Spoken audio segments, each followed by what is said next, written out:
Assalamualaikum warahmatullahi wabarakatuh.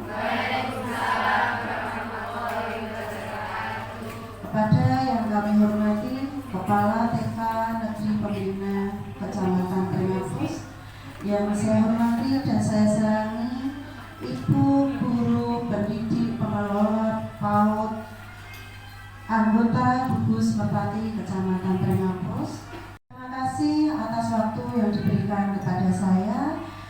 Di sini saya akan membagikan aksi nyata modul 1.4 budaya positif sebagai hasil belajar saya di modul 1 program guru penggerak BPGP Jawa Tengah Angkatan 10. Perkenalkan Bapak Ibu, di sini ada fasil pemandu saya, yaitu Ibu Diah Sulistiowati, serta koordinator fasil Jawa Tengah, yaitu Bapak Yuli Cahyo. Untuk selanjutnya yaitu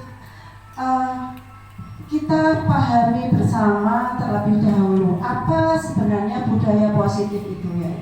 Budaya positif yaitu merupakan perwujudan dari nilai-nilai atau keyakinan universal yang diterapkan di sekolah, serta budaya positif ini diyakini mampu menciptakan kolaborasi antar warga sekolah, serta orang tua, murid, dan jika terlaksana dengan baik akan memunculkan serta mengembangkan nilai-nilai positif yang dimiliki murid, dan akan menciptakan pribadi-pribadi yang berkualitas dan berkarakter baik sesuai dengan pelajar Pancasila serta tujuan pendidikan nasional Indonesia.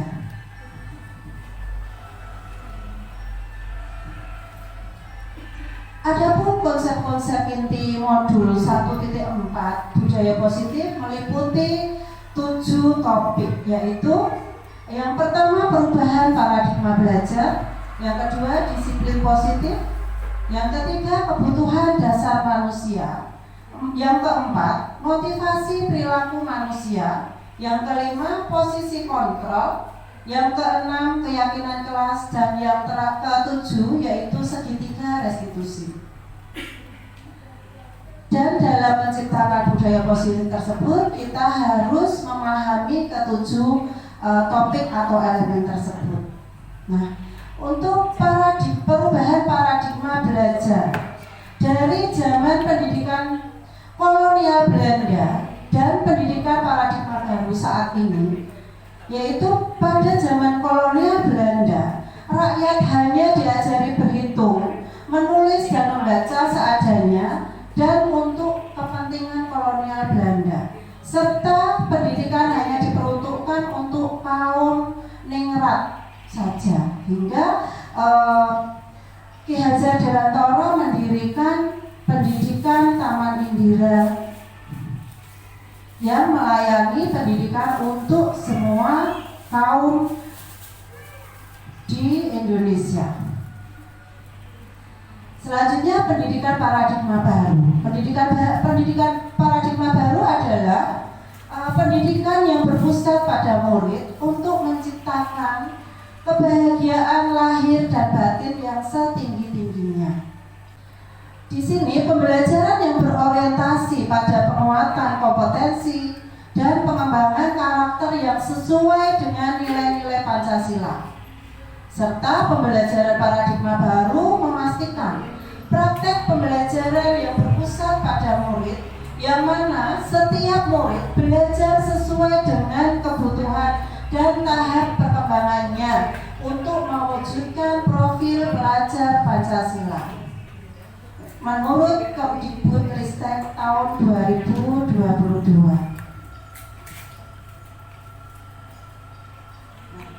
Dari stimulus respon, itu menuju ke teori kontrol. Pada stimulus respon, kebutuhan semua orang itu sama. Semua orang melihat hal yang sama. Guru mencoba mengubah murid agar berpandangan sama dengan guru.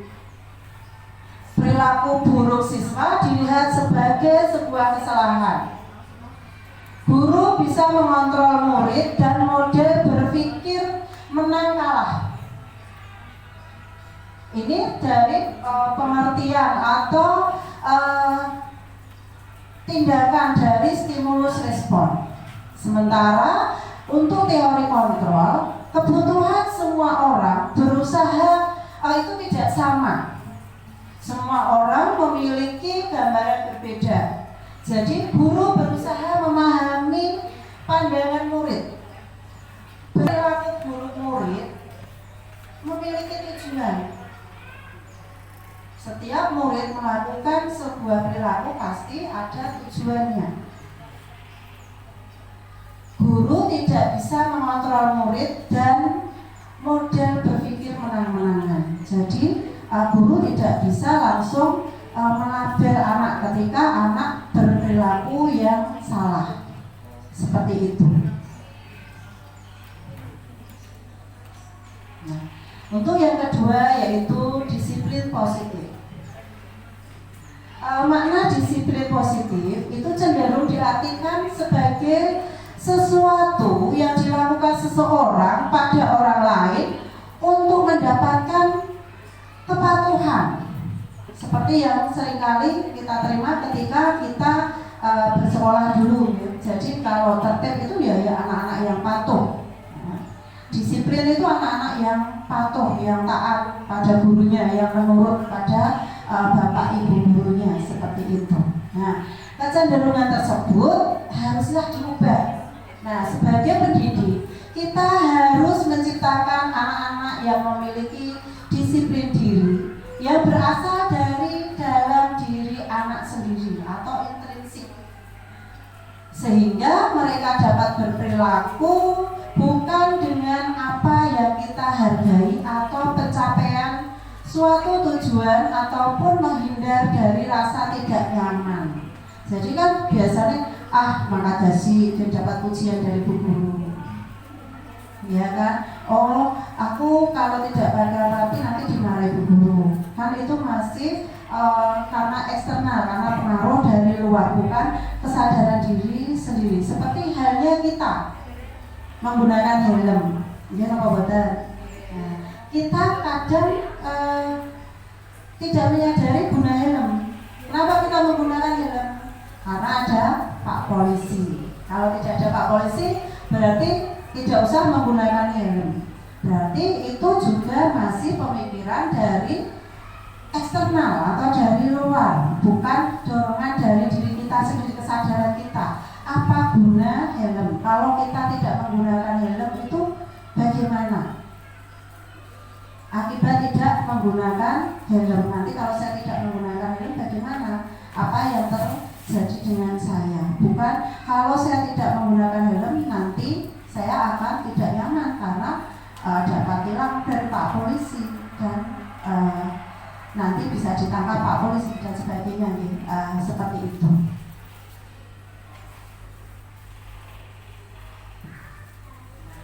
Yang ketiga, kita juga sebagai pendidik harus memahami kebutuhan dasar manusia.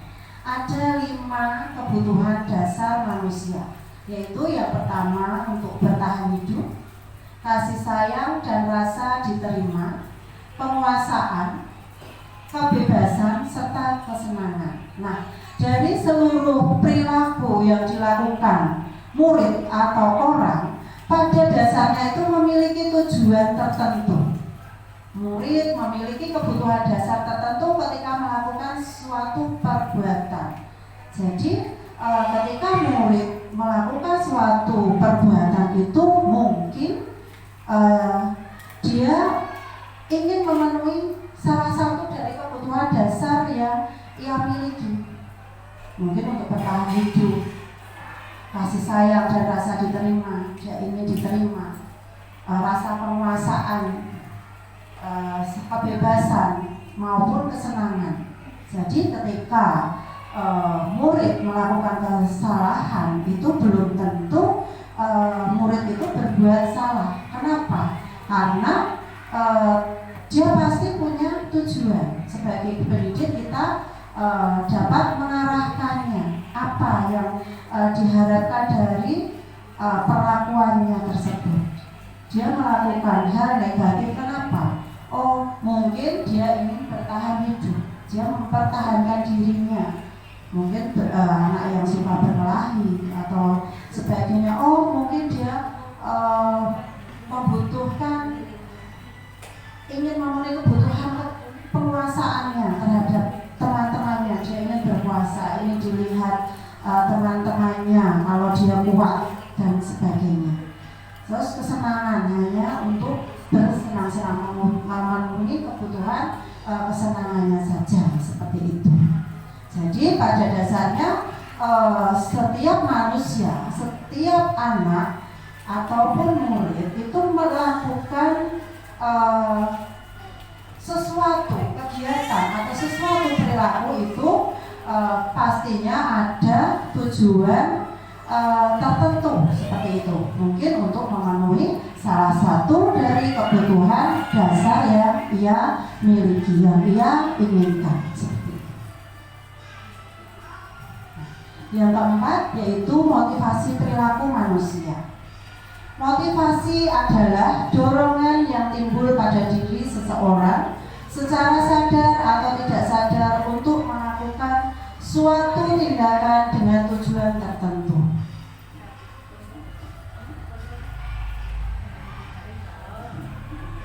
Menurut Dirgosen itu ada 3 motivasi perilaku manusia, yaitu yang pertama itu untuk menghindari ketidaknyamanan atau hukuman. Yang kedua untuk mendapatkan imbalan atau penghargaan dari orang lain. Yang ketiga untuk menjadi orang yang mereka inginkan dan menghargai diri sendiri dengan nilai-nilai yang mereka percaya. Nah, dari ketiga tersebut dapat dijabarkan ketika anak atau kita memiliki motivasi untuk menghindari ketidaknyamanan atau hukuman. Nah, maka murid akan bertanya dalam dirinya, apa yang akan terjadi apabila saya tidak melakukannya? Jadi ketika tidak melakukannya, aku akan mendapat sanksi atau hukuman dari guru. Nah, otomatis hal tersebut masih dipengaruhi oleh eksternal, bukan dari diri anak sendiri, karena takut kalau dihukum, seperti itu. Nah, yang kedua tadi untuk mendapatkan imbalan atau penghargaan dari orang lain, itu murid apa yang dilakukan atau ditanyakan murid dalam hatinya ketika ingin melakukannya. Apa yang akan saya dapatkan apabila saya melakukannya? Biasanya itu imbalan atau hadiah atau pujian yang kita berikan kepada murid itu juga bisa mengakibatkan dampak yang kurang baik terhadap murid. Itu masih dipengaruhi oleh motivasi eksternal lagi, belum dari diri sendiri. Nah, yang ketiga, untuk menjadi orang yang mereka inginkan. Jadi apa yang diinginkan anak, kesadaran yang tumbuh dari diri anak itu sendiri, dan anak-anak itu sendiri memiliki nilai-nilai yang mereka percaya. Nah, murid itu akan melakukan apa yang akan menjadi orang yang seperti apa jika saya melakukannya. Jadi ketika saya melakukan ini itu saya nanti seperti apa? Seperti itu. Seperti halnya tadi memakai helm. Ketika saya memakai helm itu pasti saya akan nyaman. Saya juga akan terhindar dari bahaya. Itu kan timbul sendiri, bukan karena nanti kalau tidak pakai helm berbeda halnya nanti ditilang atau ditangkap Pak Polisi, seperti itu. Itu 3 motivasi perilaku manusia yang pada dasarnya dilakukan oleh kita juga seringkali memberikan motivasi kepada anak-anak yang berupa hukuman maupun imbalan atau penghargaan, dan ternyata dampaknya tidak baik untuk perkembangan karakter atau nilai-nilai yang dimiliki oleh peserta didik atau murid.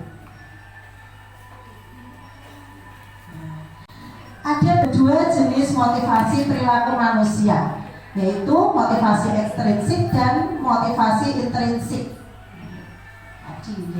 Nah, ini motivasi ekstrinsik, motivasi yang berasal dari luar. Tadi murid melakukan disiplin diri dikarenakan takut dihukum atau menghindari hukuman, seperti tadi yang sudah disampaikan. Terus murid melakukan disiplin diri dikarenakan ingin mendapatkan imbalan berupa hadiah atau pujian dari orang lain atau guru, ya. Nah, motivasi intrinsik yang kedua yaitu motivasi yang berasal dari dalam diri anak tersebut. Nah, ini anak menghargai nilai-nilai kebajikan diri sendiri. Murid mulai melakukan disiplin diri dikarenakan sadar akan nilai-nilai kebajikan yang ada dalam dirinya. Jadi motivasi intrinsik ini muncul dari dalam diri anak sendiri, dan itu tentu saja bukan hal yang mudah untuk anak untuk mengembangkan dirinya tanpa stimulus yang kita berikan kepada anak. Kalau kita memberikan hadiah setiap kali melakukan sesuatu, terus anak terbiasa dengan hadiah. Ketika anak tidak mendapatkan hadiah, dia tidak akan melakukannya. Dia alasan enggan, otomatis anak nggak dapat hadiah kok, nggak ada penghargaan dari bu guru, seperti itu. Jadi harapannya kita sebagai pendidik dapat menstimulus nilai-nilai kebajikan diri anak atau nilai-nilai yang ada dari diri anak supaya bisa muncul, ya, motivasi intrinsiknya bisa tumbuh dan bisa berkembang sehingga anak bisa memiliki karakter sesuai dengan profil pelajar Pancasila serta filosofi pendidikan Ki Hajar Dewantara. Konsep disiplin dengan identitas gagal. Ini hukuman. Hukuman biasanya berakibat apa Bapak Ibu? Nah, menyakitkan, tidak nyaman, memaksa. Murid jadi takut, murid menyembunyikan kesalahan, murid menjadi rendah diri. Itu akibat dari hukuman. Seringkali mendapat hukuman dia akan takut dan menyebabkan anak takut untuk jujur. Biasanya jadi bohong. Ketika ditanya dia tidak akan jujur, karena kalau dia mengatakan hal sebenarnya dia akan mendapatkan hukuman. Seperti itu. Begitu pula dengan penghargaan atau hadiah. Nah, itu apa? Ya, bisa menyebabkan apa? Nah, itu dampaknya bagaimana? Itu bisa penghargaan atau hadiah itu juga tidak akan efektif, tidak efektif Bapak Ibu. Berdampak tidak efektif, serta bisa juga merusak hubungan. Kenapa? Karena kalau yang satu bisa berhasil diberi hadiah, yang tidak mendapatkan hadiah juga pasti akan iri, akan melakukan hal, bisa jadi hal yang negatif untuk bisa mendapatkan hadiah yang sama dengan temannya tersebut, seperti itu. Nah, selanjutnya juga dapat mematikan kreativitas. Anak hanya sesuai yang diperintah saja. Nah, dapat hadiah kalau kamu seperti ini, kamu dapat hadiah kalau tidak menuruti atau tidak sesuai dengan yang disampaikan oleh guru atau pendidik, itu nanti dia tidak akan mendapatkan hadiah. Makanya dia tidak bisa berkreasi sesuai dengan apa idenya yang dimiliki. Dia akan takut karena terpengaruh dengan hadiah tadi. Jadi dia hanya melakukannya untuk mendapatkan hadiah, serta dapat menghukum dengan sistem ranking. Ini kenapa sekarang ranking juga dihapuskan, karena memang ranking itu bisa menyakiti anak-anak yang notabene memiliki kemampuan di bawah rata-rata, ya, atau menengah. Jadi anak tidak memiliki nilai, ya, hanya mengharapkan imbalan. Jadi melakukan segala sesuatu itu berharap mendapatkan imbalan atau hadiah di atas hasil kerjanya, bukan atas nilai-nilai yang ia yakini, nilai-nilai yang telah anak miliki. Sementara konsep disiplin dengan identitas sukses, yaitu dengan menggunakan konsekuensi serta restitusi. Konsekuensi bagaimana? Yaitu penguatan, tapi di konsekuensi ini juga belum maksimal untuk hasilnya, apa yang dihasilkan atau dampaknya. Dampak dari konsekuensi ini yaitu yang pertama, penguatan jangka pendek. Yang kedua, perlu memonitoring berkelanjutan. Jadi diawasi, diingatkan, karena konsekuensi biasanya kalau kamu datang terlambat, kamu berdiri di depan kelas, tidak boleh masuk selama 1 jam pelajaran. Nah, itu namanya konsekuensi sesuai dengan aturan yang sudah ditulis di atau tata tertib yang ada di sekolah. Stimulus respon serta murid menghormati peraturan. Dan yang kelima yaitu kehilangan waktu untuk merenungi kesalahan. Karena kan kalau kamu datang terlambat berarti tidak mengikuti kegiatan pembelajaran 1 jam. Kalau kamu tidak menggunakan sepatu sesuai dengan peraturan di sekolah, kamu tidak boleh masuk ke kelas. Seperti itu ya aturannya, sesuai dengan peraturan. Jadi anak tidak memiliki waktu untuk refleksi atas kesalahan-kesalahan yang ia lakukan. Sementara dengan restitusi itu dapat berdampak terhadap murid, yaitu murid bertanggung jawab atas perilakunya. Yang kedua, anak dapat fokus pada pemecahan masalah jangka panjang, serta murid menghormati dirinya dan orang lain. Di sini ada atau tumbuh teori kontrol terhadap dirinya. Jadi dirinya memegang kontrol atas nilai-nilai yang telah ia miliki. Yang kelima yaitu murid bersemangat untuk memperbaiki kesalahan. Konsep disiplin dengan pendekatan restitusi. Konsep disiplin dengan pendekatan restitusi yaitu sebuah cara menanamkan disiplin kepada murid. Apa itu restitusi? Restitusi adalah proses menciptakan kondisi bagi murid untuk memperbaiki kesalahan mereka sehingga mereka bisa kembali kepada kelompok mereka dengan karakter yang lebih kuat. Nah, selanjutnya adapun ciri-ciri restitusi yaitu menguatkan dan fokus pada solusi, fokus pada karakter dan bukan tindakan, serta bukan menebus kesalahan namun belajar dari kesalahan. Jadi di sini ketika anak melakukan kesalahan, anak tidak dijudge langsung atas kesalahannya dan akan diberikan hukuman. Namun anak akan diajak mencari kebutuhan dasar yang mendasari tindakan anak tersebut. Jadi pendidik akan mencari terlebih dahulu kebutuhan dasar apa yang diperlukan oleh anak sehingga anak tersebut melakukan sesuatu yang dianggap salah. Selanjutnya yaitu tawaran bukan paksaan, serta memperbaiki hubungan dan menuntut untuk melihat ke dalam diri anak.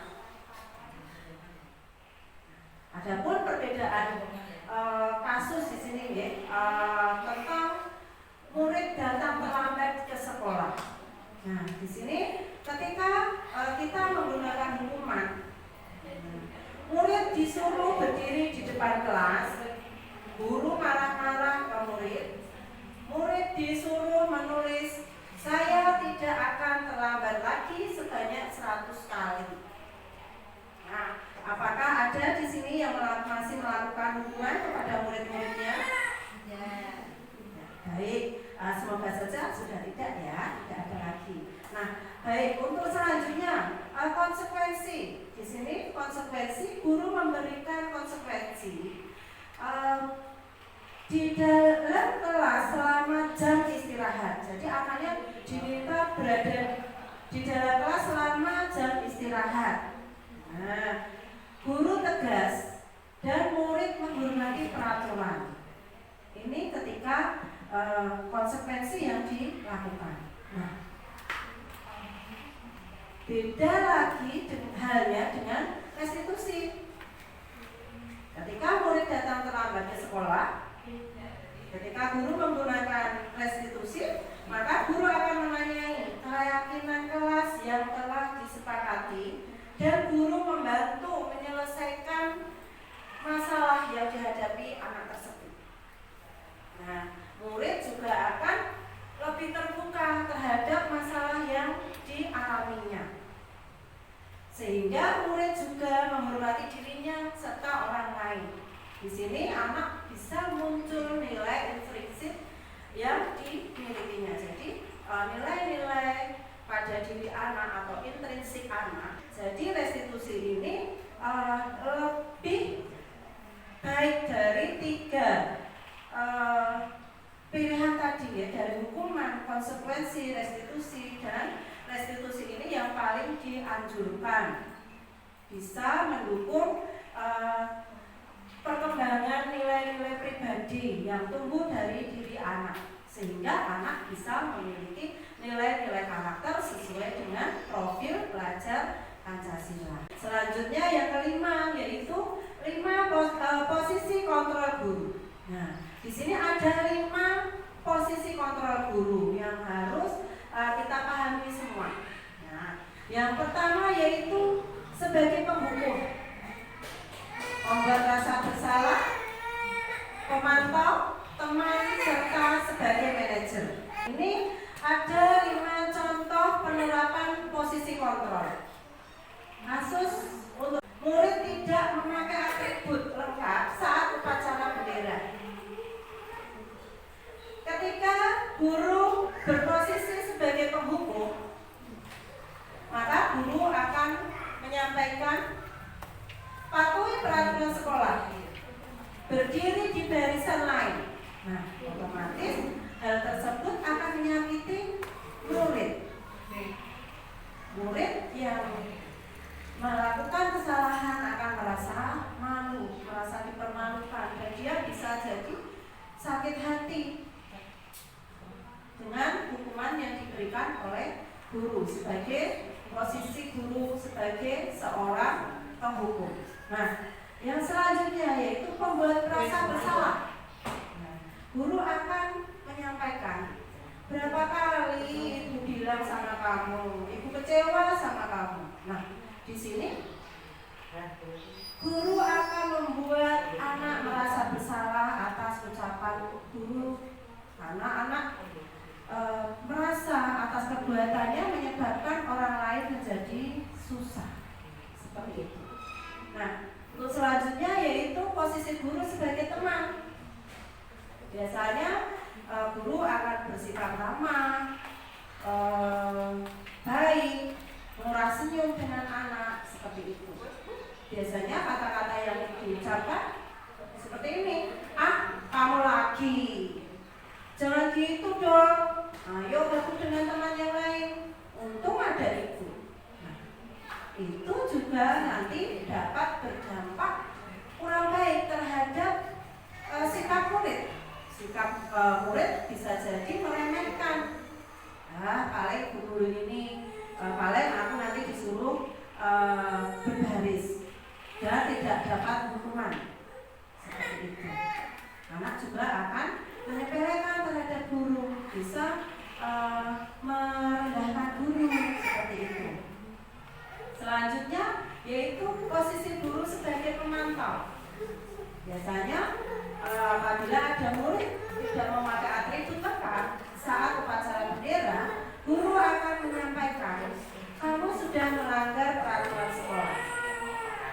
Kamu tahu konsekuensi nanti saya cek kerjakan apa yang seharusnya kamu lakukan. Nah, konsekuensi ini berarti sebagai penonton melihat tugas anak saja. Di sini juga belum timbul nilai diri pada anak-anak juga tidak atau kurang memahami atas kesalahan perilaku yang telah ia lakukan. Nah, selanjutnya yaitu posisi guru sebagai seorang manajer. Di sini ketika guru melihat ada murid yang tidak memakai atribut lengkap saat upacara bendera, maka guru akan menanyakan, apakah kamu tahu kesalahan kamu? Apa kira-kira pendapatmu? Bagaimana cara memperbaiki kesalahan kamu?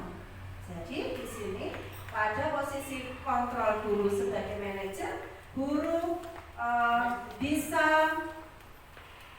memacu nilai yang dimiliki anak sehingga tumbuh nilai yang ada pada diri anak. Jadi anak sadar dan anak juga akan dapat memperbaiki kesalahan yang telah ia perbuat sesuai dengan keyakinan yang telah ia miliki. Nah, yang keenam yaitu keyakinan kelas. Keyakinan kelas yaitu sesuatu yang diyakini bersama yang berasal dari penyatuan pikiran untuk menjadi nilai-nilai kebaikan untuk diturunkan di kelas. Adapun proses pembuatan keyakinan kelas yaitu dengan merumuskan peraturan kelas. Selanjutnya peraturan kelas menjadi keyakinan kelas, serta penandatanganan keyakinan kelas yang ditandatangani oleh seluruh warga kelas.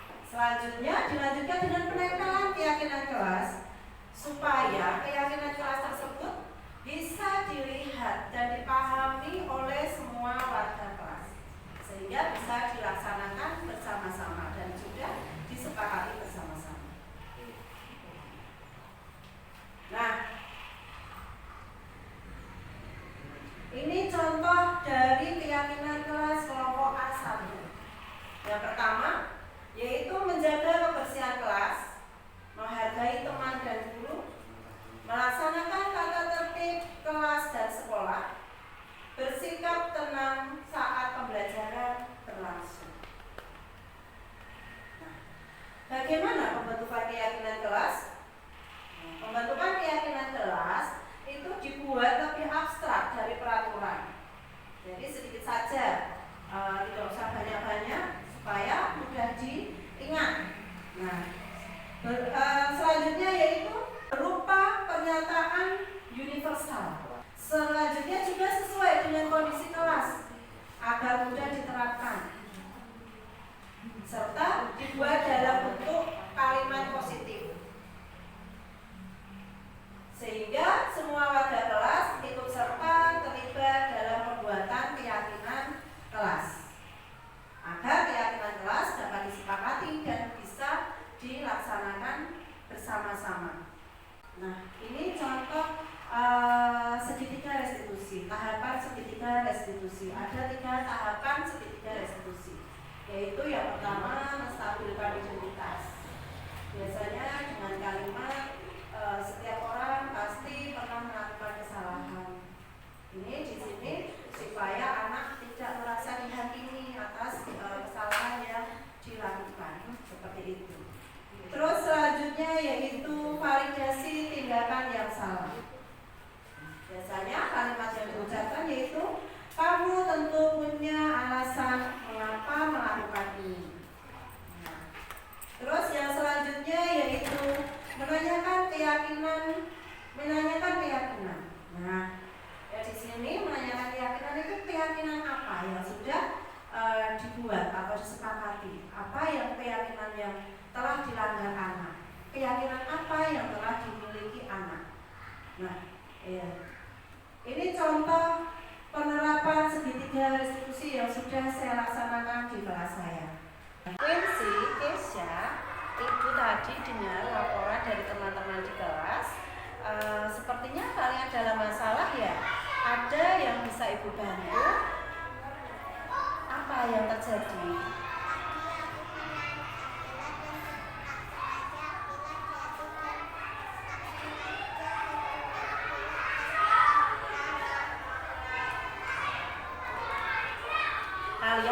kejar-kejaran dan menarik baju Akila sampai terjatuh dan bajunya terkena tanah.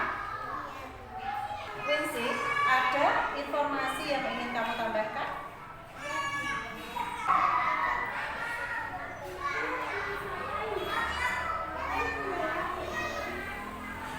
Tapi apakah kalian tahu kalau kalian berada dalam masalah saat ini? Baiklah, Ibu di sini bukan untuk mencari siapa yang salah. Di sini untuk mencari penyelesaian bersama-sama, berpikir bersama-sama tentang apa yang akan kita lakukan untuk memperbaiki situasi ini. Kalian pasti melakukan ini ada alasannya ya. Pasti seru ya bermain kejar-kejaran. Nah, sekarang mari kita bicara tentang keyakinan kelas dan keyakinan sekolah kita. Apa yang kita percaya, yang mana yang kalian belum miliki atau belum tunjukkan.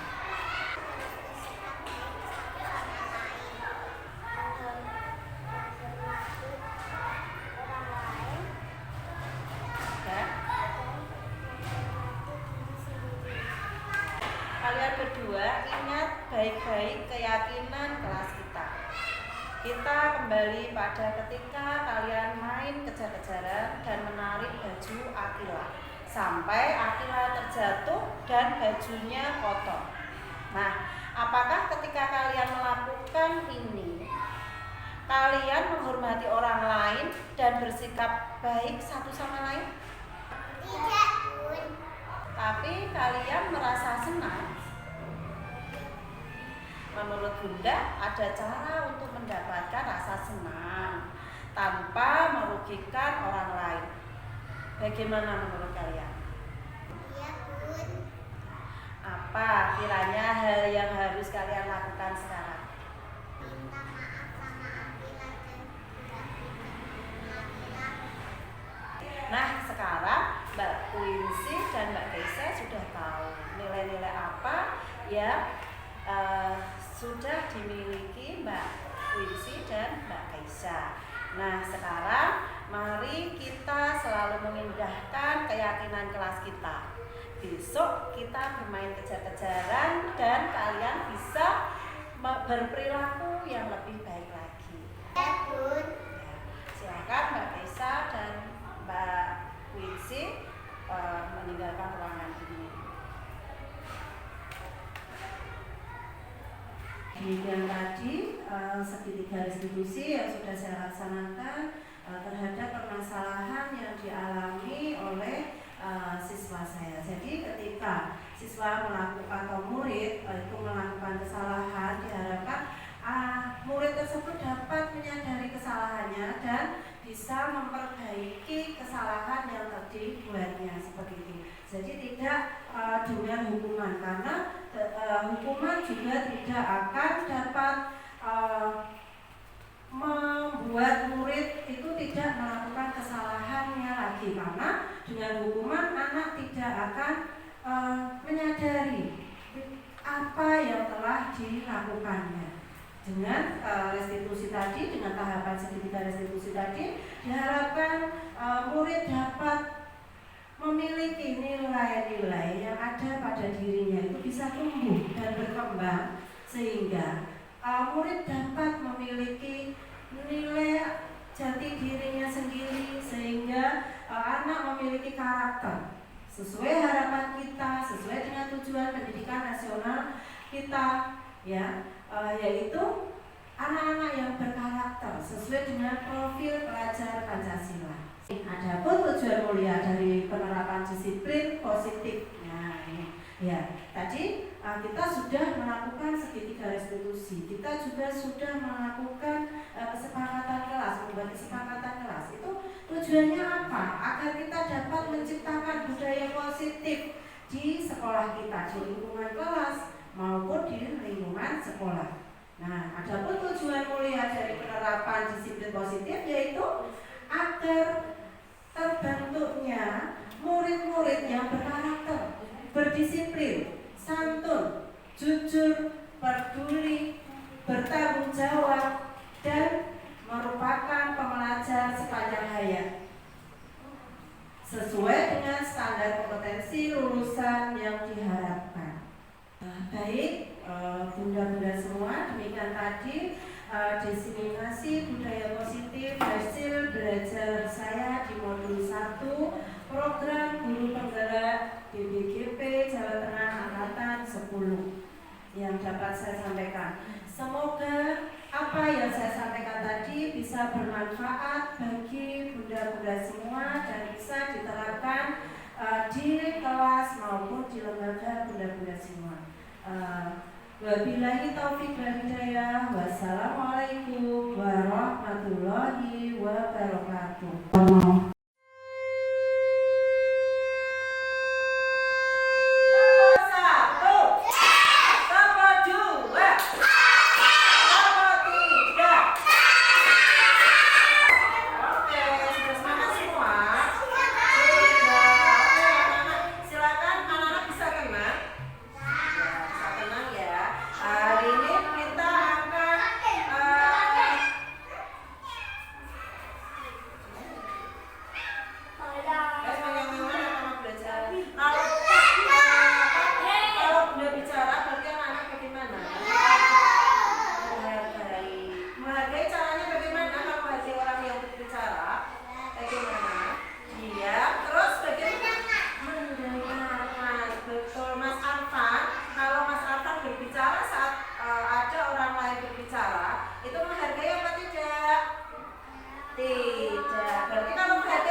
pada tempatnya, dirapikan lagi. Nah, terus selanjutnya masih ada lagi tidak ya kesepakatan kelas kita berikutnya?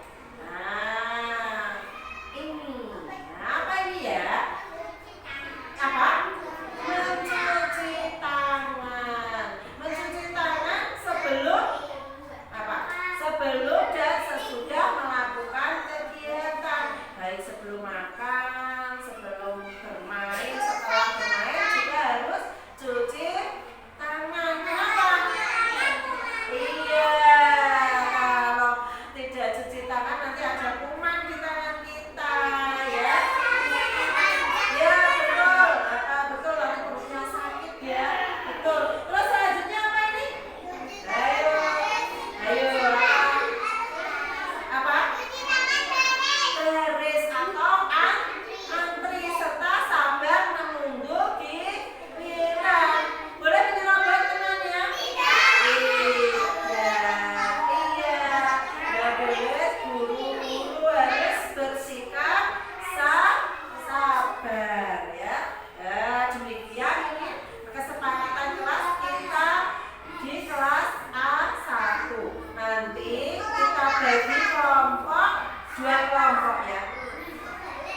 Baik, nanti kita bagi 2 kelompok, kelompok laki-laki dan kelompok perempuan. Silakan nanti anak-anak berbagi tugas dengan masing-masing teman di dalam kelompok. Siapa yang gunting? Oh, gunting aku rapi, berarti gunting. Oh, kamu yang nempel, oh nempelnya rapi, kamu yang nempel, gitu ya.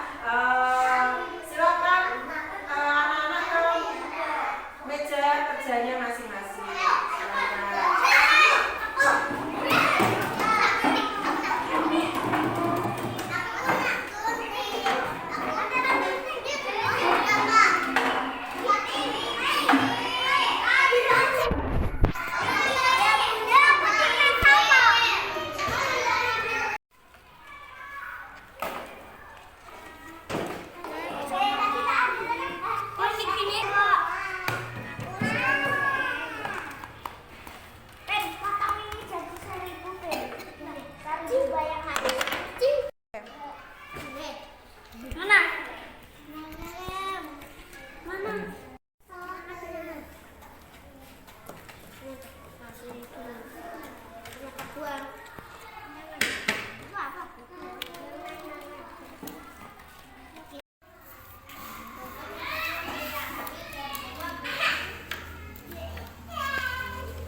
Ya, baik.